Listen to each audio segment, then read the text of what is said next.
বাড়িতে যদি মাছ মাংস না থাকে তাহলে ঝটপট বানিয়ে নিতে পারেন উত্তরবঙ্গের খুবই জনপ্রিয় ডিম আলুর ঘাটি। আসসালামু আলাইকুম everyone, welcome back to my channel Sonia cooking and ব্লগে। সবাইকে আমন্ত্রণ জানাচ্ছি আমার আজকের রেসিপি দেখার জন্য। আর এই ডিম আলুর ঘাটি তরকারিটা আপনারা যে কোনো রুটি ভাতের সাথে খেতে পারেন, দারুণ লাগবে। নতুন হয়ে থাকলে আমার চ্যানেলটি সাবস্ক্রাইব করে দিবেন, পাশে থাকা বেল আইকনটি প্রেস করে দিবেন। তো চলুন মূল রেসিপিতে আমি চলে যাচ্ছি। এখানে আমি মিডিয়াম সাইজের 3টা আলু নিয়েছি। আর আজকে আমি ডিম আলুর ঘাটিটা করব নতুন আলু দিয়ে। আলুটা আমি আগে থেকে ধুয়ে নিয়েছি। আলুর গায়ে অনেকটা মাটি বালু ছিল, তাই আমি আলুটা পরিষ্কার করে নিয়েছি। আর এখানে আমি 3টা ডিম নিয়েছি। আলুটা আমি ফালি করে কেটে নিয়েছি যেন তাড়াতাড়ি সিদ্ধ হয়ে যায়। এখন আলুটা আমি আবারও একটু ধুয়ে নিচ্ছি।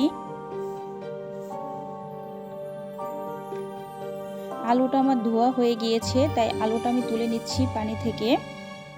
এখন আমি চুলায় একটা হাঁড়ি বসিয়েছি। হাঁড়ির ভিতরে কিছুটা পরিমাণ পানি দিয়েছি আলুটা সিদ্ধ করার জন্য। দেখুন আলুটা আমি দিয়ে দিয়েছি। আর যে ডিমটা আমি রেখেছিলাম ডিমটা আমি দিয়ে দিব। আপনারা এখানে চাইলে আরও বাড়িয়েও নিতে পারেন ডিম, তাতে কোনো সমস্যা নেই। এখন এটা বলক উঠে গেছে, আমি একটা খুন্তি দিয়ে একটু নেড়ে দিচ্ছি। একটা ঢাকনা দিয়ে আমি ঢেকে রেখে দিব 5 মিনিটের জন্য। আলুটা সিদ্ধ হতে থাক। এখন আমি একটা শিলনোড়া নিয়েছি, এখানে কিছুটা আমি মশলা পিষে নিব ডিম আলু ঘাটি রান্না করার জন্য। আদা কুচি নিয়েছি 1 টেবিল চামচ, আর 2 টেবিল চামচ হচ্ছে রসুন কুচি, আর 2 টেবিল চামচ পরিমাণ হচ্ছে জিরা আমি নিয়েছি। একসাথে হচ্ছে আমি এটা বেটে নিব। দেখুন এটা আমি মিহি করে বেটে নিয়েছি। আর যখন আপনারা ডিম আলুর ঘাটি রেসিপিটা তৈরি করবেন, অবশ্যই এভাবে মশলা বেটে দিলে কিন্তু দারুণ একটা ফ্লেভার হবে আর খেতেও ভালো লাগবে। এটা আমি একটা পিরিজে তুলে নিচ্ছি। এখন আমি দেখব আলুটা সিদ্ধ হয়েছে কিনা। আলুটা আমার সিদ্ধ হয়ে গিয়েছে, তাই আমি খুন্তি দিয়ে একটু টেস্ট করে দেখছি যে সিদ্ধ হয়েছে কিনা। এটা এখন আমি চুলা থেকে নামিয়ে ফেলেছি। একটা চালনিতে আমি ছ্যাঁকা দিয়েছি। এখন একটা প্লেটে আমি নিয়েছি। এখন আলু থেকে যে চোসা ছিল ওইটা আমি ছাড়িয়ে নিব।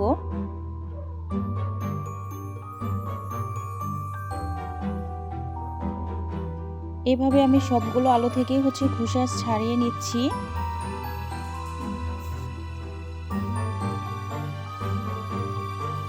সব আলুগুলো আমার ছিলা হয়ে গিয়েছে। এখন ডিমগুলো আমি ছিলে নিব।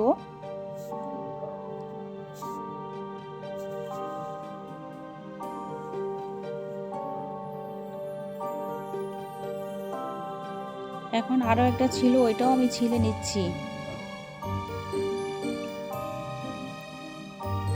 যারা নতুন এখনও আমার চ্যানেলটি সাবস্ক্রাইব করেননি, প্লিজ আমার চ্যানেলটি সাবস্ক্রাইব করে দিবেন, পাশে থাকা বেল আইকনটি প্রেস করে দিবেন। আমার 3টা ডিমের চোকলা ছাড়ানো হয়ে গিয়েছে। এখন কিছুটা অংশ নিয়ে আমি মাঝখান থেকে একটু হালকা হালকা করে একটু কেটে দিচ্ছি যেন মশলাগুলো ভিতরে যেন ঢোকে। এখন আলুগুলো আমি হাত দিয়ে একটু ম্যাশ করে নিব। ডিম আলুর ঘাটি যখন করা হবে তখন অবশ্যই আলুগুলো ম্যাশ করে নেবেন। আর এই আলুগুলো গরম অবস্থা থাকে একটু ম্যাশ করে নিতে হবে। আজকে আমি ডিম আলুর ঘাটিটা করব, আলুটা পুরো মিহি করে ম্যাশ করে নিব। আপনারা চাইলে একটু দানা দানা করেও রাখতে পারেন। তো এটা আমার ম্যাশ করা হয়ে গিয়েছে। এখন যে ডিমটা আমি ছিলে রেখেছিলাম, এখন দিয়ে দিলাম হাফ টেবিল চামচ পরিমাণ হচ্ছে হলুদ গুঁড়া, হাফ টেবিল চামচ স্পুন পরিমাণ হচ্ছে মরিচ গুঁড়া, আর স্বাদ মতো কিছুটা লবণ দিয়ে দিলাম। এখন মশলার সাথে ডিমগুলো আমি সুন্দর করে মেখে নিব।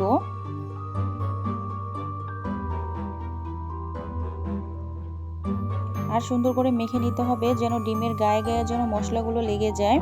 চুলায় একটা কড়াই বসিয়েছি। এখন দিয়ে দিব পরিমাণ মতো সাদা তেল। তেলটা যখন হালকা গরম হবে তখন আমি যে ডিমগুলো রেখেছিলাম ওইগুলো আমি এক এক করে দিয়ে দিব। আর ডিমটা আমি হালকা কালার করে ভেজে নিব। ডিমটা আমার ভাজা হয়ে গিয়েছে। এখন একটা চামচের সাহায্যে ডিমগুলো আমি তুলে নিচ্ছি। পেঁয়াজ কাঁচামরিচ কুচি করে রেখেছিলাম ওইটা আমি তেলের ভিতরে দিয়ে দিলাম। এটা এখন আমি হালকা ব্রাউন কালার করে ভেজে নিব। যখন এটা ব্রাউন কালার করে ভাজা হবে আমি যে মশলা পিষেছিলাম ওইটা আমি দিয়ে দিলাম। আর এখানে আমি সম্পূর্ণ মশলাটাই দিয়ে দিব, আমার লাগবে। তো মশলাটা আমি 1 মিনিটের মতো ভেজে নিব। মশলাটা আমার ভাজা হয়ে গেছে। এখন এখানে আমি হাফ কাপের মতো পানি দিয়ে দিব।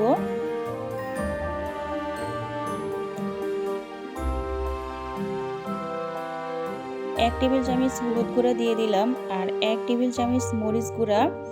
এখন এই সব কিছু আমি মিক্সড করে নিব একটা খুন্তির সাহায্যে।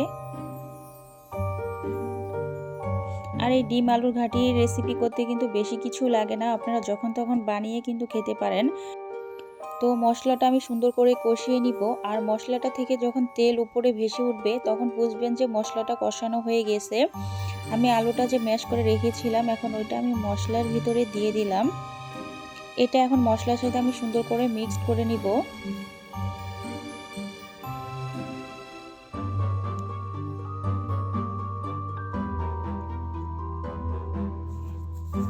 এটা সুন্দর করে আমি ভেজে নিব আলুটা মশলার সাথে। এখন আমি পানি দিয়ে দিব। এখানে আমি পানিটা হচ্ছে 2 কাপের মতো দিয়েছি। আপনারা যে যেমন ঝোল খেতে পছন্দ করেন সেই পরিমাণ মতো আপনারা দিয়ে দিবেন।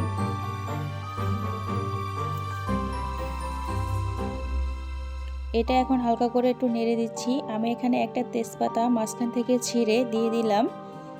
এটা যখন হালকা বলক উঠে যাবে, যে ডিমটা আমি ভেজে রেখেছিলাম ওইটা আমি দিয়ে দিলাম ঝোলের ভিতরে। এখন আমি একটা খুন্তির সাহায্যে একটু নেড়ে দিব। এটা আমি আর 2 থেকে 3 মিনিটের মতো রান্না করব, তাহলে আমার হয়ে যাবে।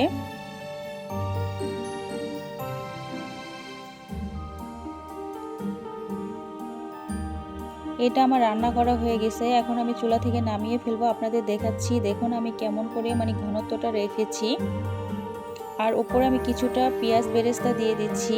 আর এটা দিলে কিন্তু আপনার ডিম ঘাটিটা কিন্তু খেতে কিন্তু আরও দারুণ লাগবে।